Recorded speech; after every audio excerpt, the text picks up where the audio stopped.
On our arrival in Denmark for the play of Hamlet, we found the king and queen of that country elevated in 2 armchairs on a kitchen table, holding a court. The whole of the Danish nobility were in attendance, consisting of a noble boy in the wash leather boots of a gigantic ancestor, a venerable peer with a dirty face who seemed to have risen from the people late in life, and the Danish chivalry with a comb in its hair and a pair of white silk legs, and presenting on the whole a feminine appearance. My gifted townsman stood gloomily apart with folded arms, and I could have wished that his curls and forehead had been more probable. Several curious little circumstances transpired as the action proceeded. The late king of the country not only appeared to have been troubled with a cough at the time of his decease, but to have taken it with him to the tomb, and to have brought it back. The royal phantom also carried a ghostly manuscript around its truncheon, to which it had the appearance of occasionally referring, and that too with an air of anxiety and a tendency to lose the place of reference which was suggested of a state of mortality.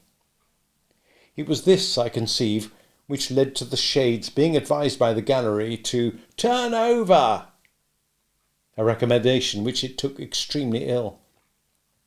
It was likewise to be noted of this majestic spirit that whereas it always appeared with an air of having been out a long time and walked an immense distance, it perceptibly came from a closely contiguous wall. This occasioned its terrors to be received derisively.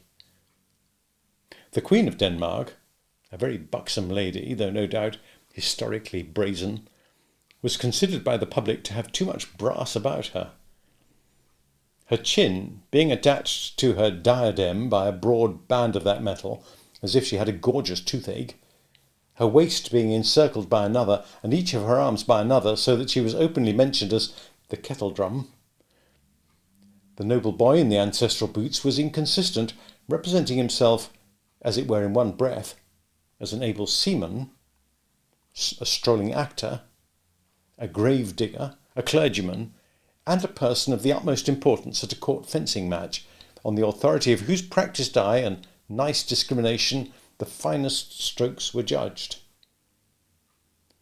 This gradually led to a want of toleration for him, and even on his being detected in holy orders and declining to perform the funeral service, to the general indignation taking the form of nuts.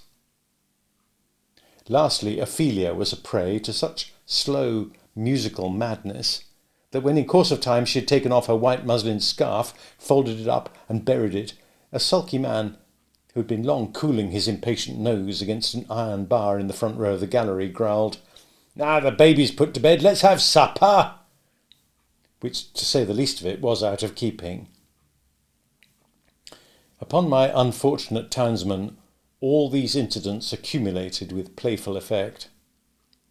Whenever that undecided prince had to ask a question or state a doubt, the public helped him out.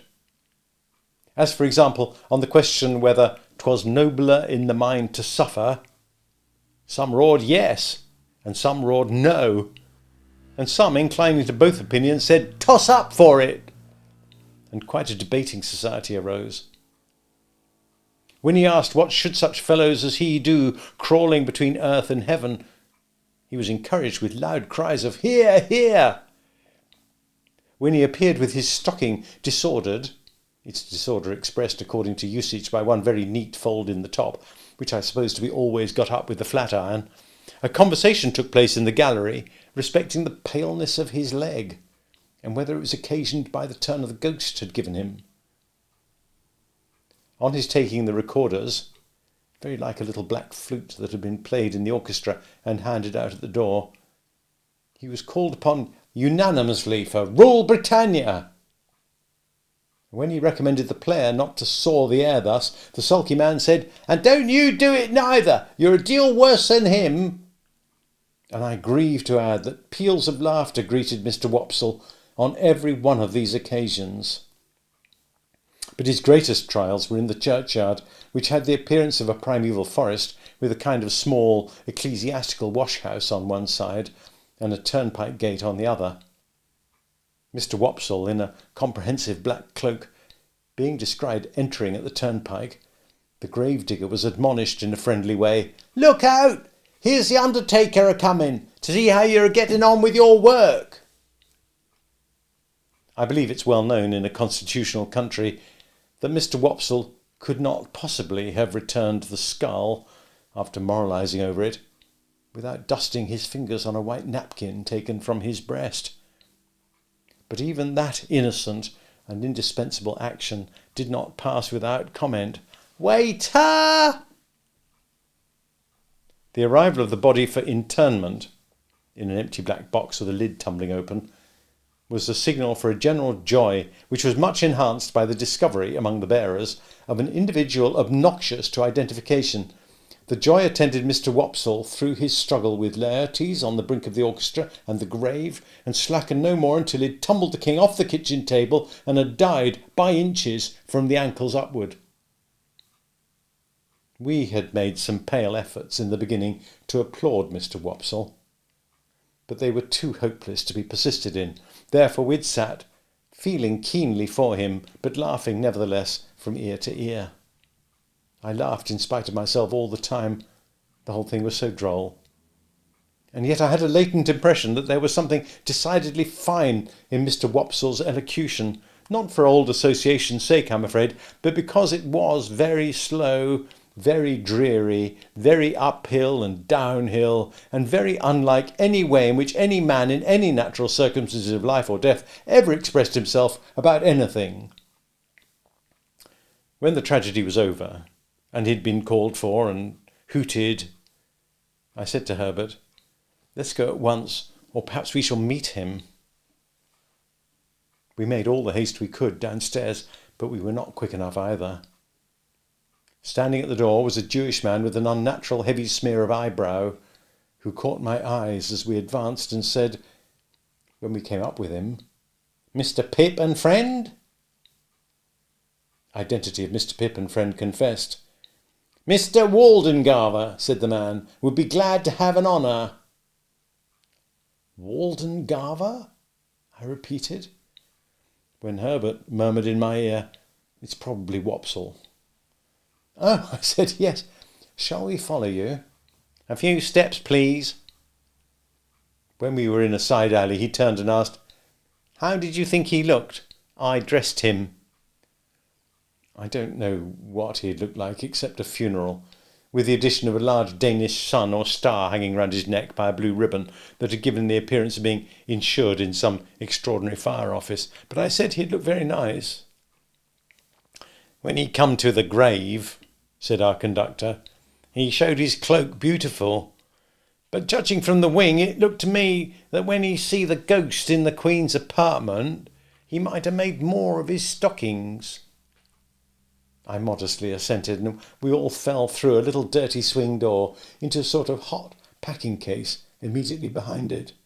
Here Mr. Wopsle was divesting himself of his Danish garments, and here there was just room for us to look at him over one another's shoulders by keeping the packing case door or lid wide open. "Gentlemen," said Mr. Wopsle, "I am proud to see you. I hope, Mr. Pip, you will excuse me sending round. I had the happiness to know you in former times, and the drama has ever had a claim which has ever been acknowledged on the noble and the affluent."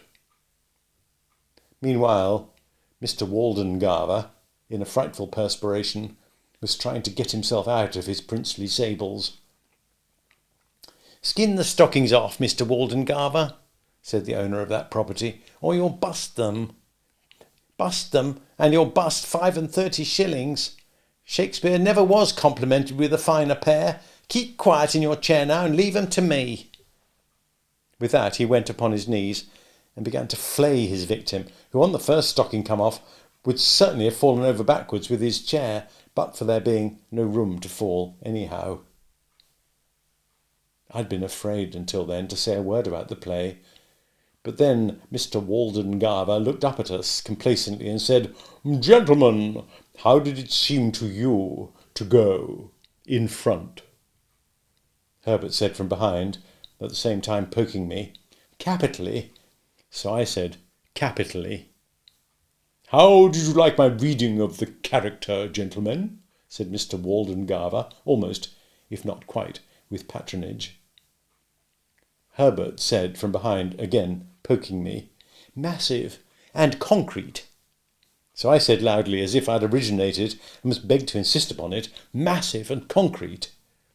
I am glad to have your approbation, gentlemen, said Mr. Waldengarver with an air of dignity, in spite of his being ground against the wall at the time and holding on by the seat of the chair. But I'll tell you one thing, Mr. Waldengarver, said the man who was on his knees, in which you're out in your reading. Now mind, I don't care who says contrary, I tell you so. You're out in your reading of Hamlet when you get your legs in profile. The last Hamlet, as I dressed, made the same mistakes in his reading at rehearsal, till I got him to put a large red wafer on each of his shins. And then at that rehearsal, which was the last, I went in front, sir, to the back of the pit, and whenever his reading brought him into profile, I called out, I don't see no wafers. And at night, his reading was lovely. Mr. Waldengarver smiled at me, as much as to say, a faithful dependent, I overlook his folly, and then said aloud, my view is a little classic and thoughtful for them here, but they will improve, they will improve. Herbert and I said together, oh, no doubt they would improve. Do you observe, gentlemen, said Mr. Waldengarver, that there was a man in the gallery who endeavoured to cast derision on the service? I mean, the representation. We basely replied that we rather thought we had noticed such a man. I added, he was drunk, no doubt. Oh dear no, sir, said Mr. Wopsle. Not drunk. His employer would see to that, sir. His employer would not allow him to be drunk. You know his employer, said I. Mr. Wopsle shut his eyes and opened them again, performing both ceremonies very slowly. You must have observed, gentlemen, said he, an ignorant and a blatant ass with a rasping throat and a countenance expressive of low malignity, who went through, I will not say sustained, the role, if I may use a French expression, of Claudius, King of Denmark. That is his employer, gentlemen. Such is the profession. Without distinctly knowing whether I should have been more sorry for Mr. Wopsle if he had been in despair, I was so sorry for him as it was, that I took the opportunity of his turning round to have his braces put on, which jostled us out at the doorway, to ask Herbert what he thought of having him home to supper. Herbert said he thought it would be kind to do so. Therefore I invited him, and he went to Barnard's with us, wrapped up to the eyes, and we did our best for him, and he sat until 2 a.m, reviewing his success and developing his plans. I forget in detail what they were, but I have a general recollection that he was to begin with reviving the drama, and to end with crushing it, inasmuch as his decease would leave it utterly bereft, and without a chance or hope. Miserably I went to bed after all, and miserably thought of Estella, and miserably dreamed that my expectations were all cancelled, and that I had to give my hand in marriage to Herbert's Clara, or play Hamlet to Miss Havisham's ghost, before 20,000 people, without knowing 20 words of it.